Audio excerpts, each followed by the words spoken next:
नमस्कार दोस्तों, स्वागत है आपका अमित जी सेंटर में। दोस्तों मैं हूं अमित और आज के इस वीडियो में हम विश्लेषण करेंगे आरआरबी एनटीपीसी एग्ज़ाम्स में पूछे जा रहे प्रश्नों का, जो कि आज के शिफ्ट में पूछे गए हैं।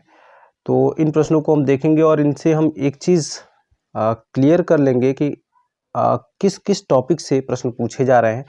इन चीज़ों का पता होना बहुत ज़रूरी है, क्योंकि आने वाले जो एग्ज़ाम्स हैं, आने वाले जो शिफ्ट है, आने वाले शिफ्टों में जो पेपर्स आएंगे वो इन्हीं टॉपिक्स से मतलब थोड़ी सी गहराई में उतर के क्वेश्चंस को या फिर उस टॉपिक से संबंधित और क्वेश्चंस को बना के क्वेश्चंस को दे दिया जाएगा। ठीक है, तो इन क्वेश्चंस को आप फोकस कीजिए, इन क्वेश्चंस को आप देखिए किस टॉपिक से है, उन टॉपिक्स को आप बिल्कुल क्लियर कर लीजिएगा। ठीक है, तो अभी हम देखते हैं क्या पूछा गया था आज के शिफ्ट में।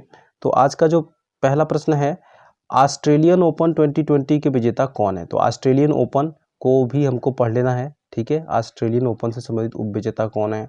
ठीक है, विजेता कौन है, कहाँ पर खेला गया था, ठीक है, कब खेला गया था, कितने तारीख को खेला गया था। तो इन सब चीज़ों का जानकारी हमको ले लेना होगा। ठीक है, तो ऑस्ट्रेलियन ओपन 2020 के विजेता कौन थे, तो नोवाक जोकोविच थे। ठीक है, कौन थे, नोवाक जोकोविच। अगला प्रश्न देख लेते हैं, क्या पूछा गया था कि नेपाल का राष्ट्रीय पशु क्या है। ठीक है, तो अब देखिए राष्ट्रीय पशु पूछा है, नेपाल का पूछा है, भारत का नहीं पूछा है, नेपाल का। यानी कि अदर कंट्रीज़ का भी राष्ट्रीय पशु, राष्ट्रीय पक्षी, ये चीज़ें पूछी जा सकती है। तो अपने पड़ोसी देशों का एटलीस्ट हमको तैयार रखना है। ठीक है, जैसे नेपाल है, श्रीलंका है, पाकिस्तान है, बांग्लादेश है। ठीक है ना, तो चलिए फिलहाल देख लेते हैं। इसका जो उत्तर है वो है गाय। ठीक है, नेपाल का राष्ट्रीय पशु क्या है, गाय है। ठीक है, तो अगला प्रश्न देखते हैं। अब सबसे पहले भारत रत्न किसको मिला था। तो अभी देखिए भारत रत्न से संबंधित प्रश्न आ गया है।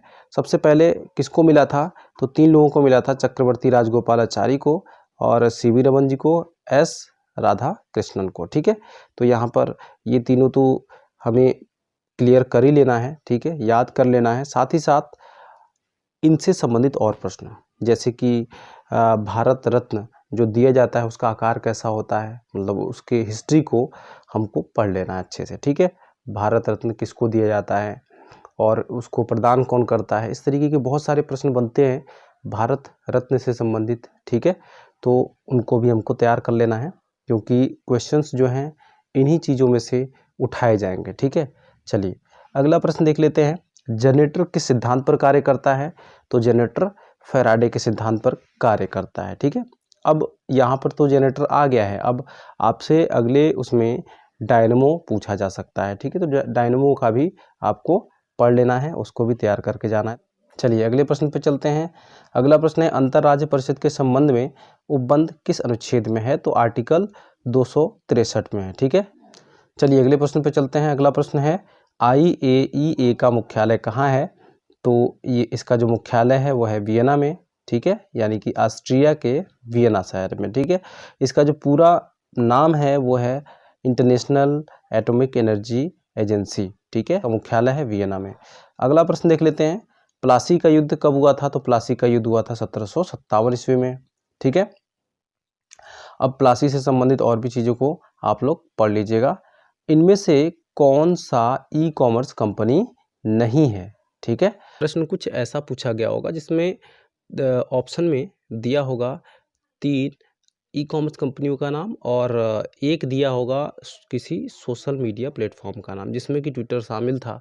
ठीक है, अब 3 जैसे कि अमेज़न हो गया, फ्लिपकार्ट हो गया और ईबे वगैरह कुछ दिया होगा, और एक ये ट्विटर का नाम दिया होगा। तो यहाँ पर ई कॉमर्स कंपनी ट्विटर नहीं है, तो इसका आंसर क्या होगा, ट्विटर होगा। ठीक है, अब ई कॉमर्स कंपनियाँ क्या होती हैं, जो ऑनलाइन सामान को बेचती हैं। ठीक है, और सोशल प्लेटफॉर्म क्या होते हैं, जिसपे जैसे कि फेसबुक है, ठीक है, और ट्विटर है, यूट्यूब है, ये सब सोशल प्लेटफॉर्म है, सोशल मीडिया प्लेटफॉर्म है। ओके, चलिए अगला प्रश्न देख लेते हैं।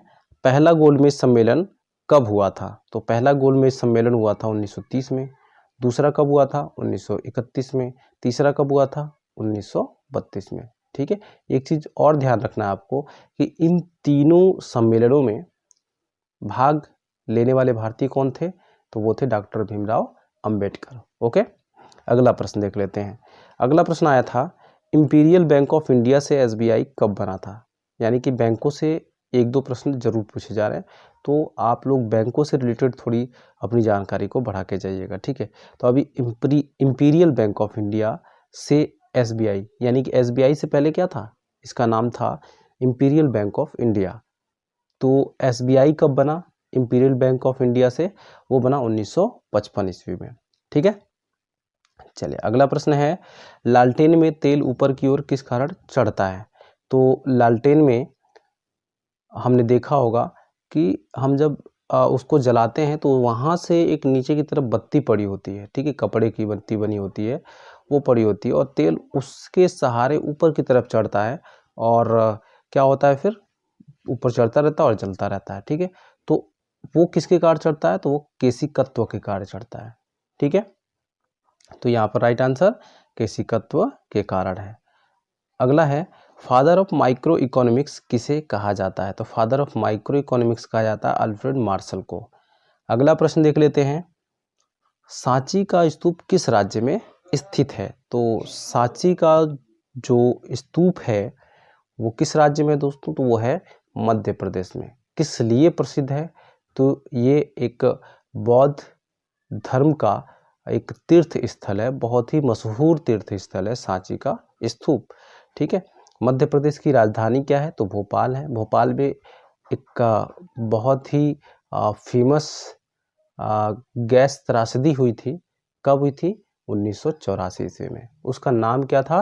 तो भोपाल गैस त्रासदी। उस कांड को, उस त्रासदी को हम भोपाल गैस त्रासदी के नाम से जानते हैं। ओके, चलिए अगला प्रश्न देख लेते हैं, रक्त किस प्रकार का ऊतक है? तो रक्त किस प्रकार का ऊतक है दोस्तों?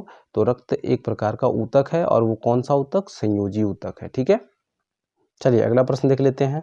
अगला प्रश्न है, भारतीय सिनेमा का पितामह किसे कहा जाता है? तो भारतीय सिनेमा का जो पितामह कहा जाता है दोस्तों, दादा साहब फाल्के को कहा जाता है, ठीक है। इन्हीं के नाम पर एक पुरस्कार दिया जाता है, भारतीय सिनेमा का सर्वोच्च पुरस्कार जिसे कहा जाता है वो है दादा साहब फाल्के पुरस्कार, ठीक है। चलिए अगला प्रश्न देख लेते हैं, BARC की स्थापना कब हुई थी? यानी कि भाभा एटॉमिक रिसर्च सेंटर की स्थापना कब हुई थी? इसका पूरा जो नाम जो है वो है भाभा एटॉमिक रिसर्च सेंटर, ठीक है। ये कहाँ पर है? तो ये मुंबई में है, महाराष्ट्र के मुंबई में, ठीक है। इसकी स्थापना जो हुई थी 1954 ईस्वी में हुई थी, ठीक है। तो चलिए चलते हैं अगले प्रश्न पे। अगला प्रश्न है, SLR का पूरा नाम क्या है? तो SLR का पूरा नाम है स्टैट्यूटरी लिक्विड रेशियो, ठीक है। ये बैंकिंग से संबंधित एक टर्म है, ठीक है, इसको आप लोग याद रखिएगा। और इस तरीके का जो फुल फॉर्म है वो बहुत ही पूछा जा रहा है, चाहे कंप्यूटर से संबंधित है, चाहे बिजनेस से संबंधित है, चाहे कॉमर्स से संबंधित है, ठीक है, बैंकिंग से संबंधित है या फिर साइंस से संबंधित है। तो फुल फॉर्म एक या दो जरूर पूछे जाए, तो फुल फॉर्म पे भी आप लोग विशेष ध्यान रखिएगा, ठीक है। चलिए चलते हैं अगले प्रश्न पे। अगला प्रश्न है, किस पहाड़ी को ब्लू माउंटेन के नाम से जाना जाता है? तो इसका जो राइट आंसर है दोस्तों वो है नीलगिरी पहाड़ी को, ठीक है। नीलगिरी पहाड़ी को ब्लू माउंटेन के नाम से जाना जाता है, ठीक है। तो दोस्तों आज की वीडियो में बस इतना ही, मिलते हैं अगले वीडियो में, तब तक के लिए बाय बाय, टेक केयर।